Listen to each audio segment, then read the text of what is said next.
So yan, good morning sa inyo mga kamaster, no? At welcome back ulit sa ating YouTube channel. So ipakita ko lang sa inyo mga kamaster yung isa sa mga example na ginagawa ng isang maintenance personnel.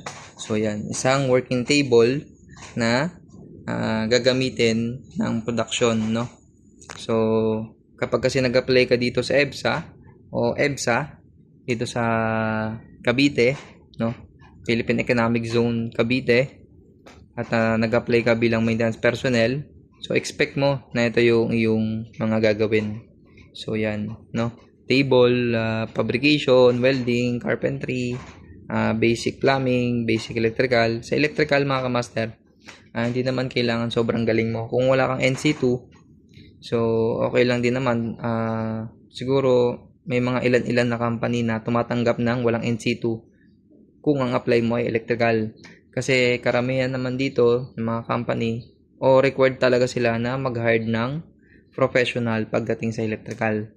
So, kung ikaw ay aspirant or gusto mo yung mga ganitong trabaho, so may advice ko sa iyo na mag-apply ka dito sa EBSA Cavite. So, dahil dito matututo ka mag-welding kung hindi ka marunong, no? At mag-plumbing sa electrical, matututo ka din dito. So, yun, kung gusto mo maging maintenance personnel, expect mo yung ganitong trabaho. Mahirap siya, pero enjoy naman, no? Lalo na yung mga makakasama mo dito, magiging tropa mo na. So, makakasama mo sila sa literal na hirap at ginhawa, no? Yung pawis nyo ay maghahalo talaga sa inyong tinatrabaho. So, yan mga kamaster, shinare ko lang naman sa inyo yung isa sa mga table or project na ginagawa namin dito sa maintenance section. So, yan. Yan siya, no? Astig to. Napakaganda ng pagkakagawa ng tropa. So, yan. Smooth ng kanyang, ano. So, yan.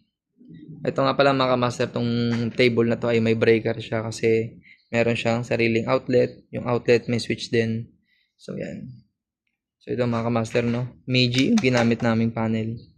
Maganda naman siya, mura, at matibay. So, yung breaker na ginamit namin ay Meiji din, itong MCB. So, yan. Maganda naman siya.